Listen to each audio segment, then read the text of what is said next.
కార్మికుల ఐక్యత, కార్మికుల ఐక్యత.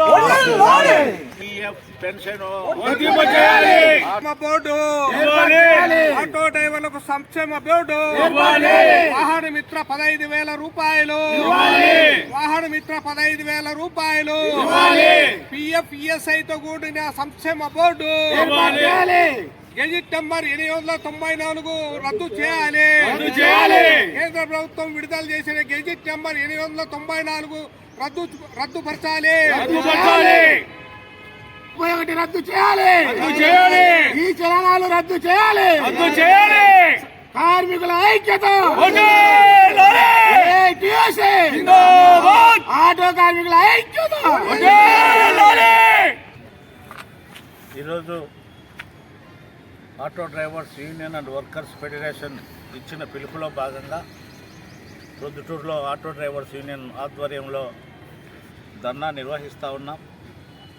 ముఖ్యంగా ఆటో కార్మికులు స్వయం ఉపాధితో వాహనాలు పెట్టుకొని బ్రతుకుతున్నటువంటి పరిస్థితి మనం ఇవాళ చూస్తూ ఉన్నాం. ఎంతోమంది చదువుకున్నటువంటి వాళ్ళు, డిగ్రీలు చదువుకున్నటువంటి వాళ్ళు కూడా, ఇంటర్మీడియట్ 10th డిగ్రీ చదువుకున్నటువంటి వాళ్ళు కూడా ఇవాళ ఆటోలు నడుపుకుంటూ జీవనోపాధి చేసుకుంటూ ఉన్నారు. ప్రభుత్వము ఉపాధి చూపలేనటువంటి ఒక పరిస్థితిలో ఉన్నప్పుడు స్వయం ఉపాధితో ఆటోలు నడుపుకుంటూ జీవనం సాగిస్తూ ఉన్నారు.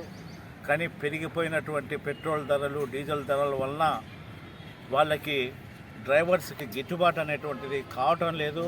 కుటుంబాలను పోషించుకోవడానికి ఆదాయం సరిపోవడం లేదు. కాబట్టి ప్రభుత్వం వెంటనే భవన నిర్మాణ కార్మికులకి ఎట్లా అయితే సంక్షేమ బోర్డును ఏర్పాటు చేసిందో అట్లాగే ఆటో కార్మికులకు కూడా ఒక సంక్షేమ బోర్డు ఏర్పాటు చేసి వాళ్ళ సంక్షేమానికి పాటుపడాలి. వాళ్ళ పిల్లలకు స్కాలర్షిప్లు ఇవ్వాలి. వాళ్ళ ఇళ్లల్లో ఎవరన్నా స్త్రీలు గర్భవతులు అయితే వాళ్ళకి ప్రసూతి అలవెన్సులు ఇవ్వాలని చెప్పేసి డిమాండ్ చేస్తూ ఉన్నాం. అలాగే ఇవాళ విపరీతమైనటువంటి జీవోలు తీసుకొని వస్తున్నారు. జీవో నంబర్ 2131 తీసుకొని వచ్చి విపరీతంగా జరిమానాలు వేసేటువంటి పద్ధతి తీసుకొని వచ్చినారు.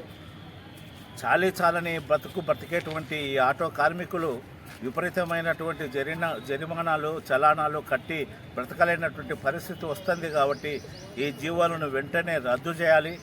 అట్లాగే ఇవాళ వాహనమిత్ర పేరుతో ఇస్తామని చెప్పినటువంటి ఎన్నికల ముందు చంద్రబాబు నాయుడు వాగ్దానం చేసిన మేరకు 15,000 రూపాయలు ఆటో డ్రైవర్స్కి ఇవ్వాలని చెప్పేసి డిమాండ్ చేస్తూ ఉన్నాము. అట్లాగే వెహికల్స్ యొక్క ఫిట్నెస్ ఇవన్నీ కూడా ఇవాళ ప్రైవేట్ వాళ్ళకి అప్పచెప్తున్నారు. అట్లా కాకుండా ప్రభుత్వం ఆధ్వర్యంలోనే ఈ ఫిట్నెస్ కార్యక్రమం జరగాలని చెప్పేసి బీమా పథకాన్ని కూడా, ప్రమాద బీమా పథకాన్ని కూడా 10 లక్షల రూపాయలకు పెంచాలని చెప్పేసి డిమాండ్ చేస్తూ ఉన్నాము. అట్లాగే ఏదైనా పొరపాటున యాక్సిడెంట్ జరిగితే కార్మికులకు 7 ఏళ్ళు జైలు శిక్ష, 10 లక్షల జరిమానా ఇచ్చేటువంటి ఒక దుర్మార్గమైనటువంటి నోటిఫికేషన్ను కూడా రద్దు చేయాలని ఇవాళ మేము డిమాండ్ చేస్తూ ఉన్నాం. వైహరి AP auto drivers and workers federation జిల్లా అధ్యక్షులు. చంద్రబాబు నాయుడు ఎన్నికల వచ్చినప్పుడు మా పార్టీ అధికారంలోకి వస్తే ఆటో డ్రైవర్లకు సాధికారత సంస్థ ఏర్పాటు చేసి ప్రతి ఒక్కరికి చంద్రన్న బీమా 5 లక్షల నుండి 10 లక్షల రూపాయలు అమలు పరుస్తానని, అలాగే కూటమి ప్రభుత్వం అధికారంలోకి వస్తే ప్రతి ఒక్కరికి సంక్షేమ బోర్డు అమలు చేసి పిఎఫ్ ఈఎస్ఐతో కూడిన సంక్షేమ బోర్డు ఏర్పాటు చేసి ప్రతి ఒక్కరికి న్యాయం చేస్తామని, అలాగే డీజిల్, పెట్రోల్, వంట గ్యాస్ తదితరులపై జిఎస్టీ పరిధిలోకి తెచ్చి 30% రేట్ కూడా తగ్గిస్తామని మాట ఇచ్చారు. ఆ మేరకు రాష్ట్ర సమితి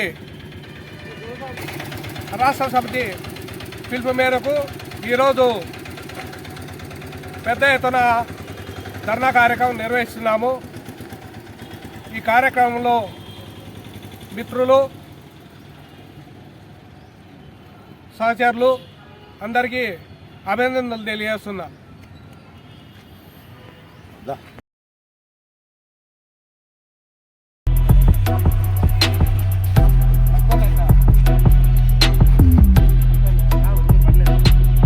చూడండి.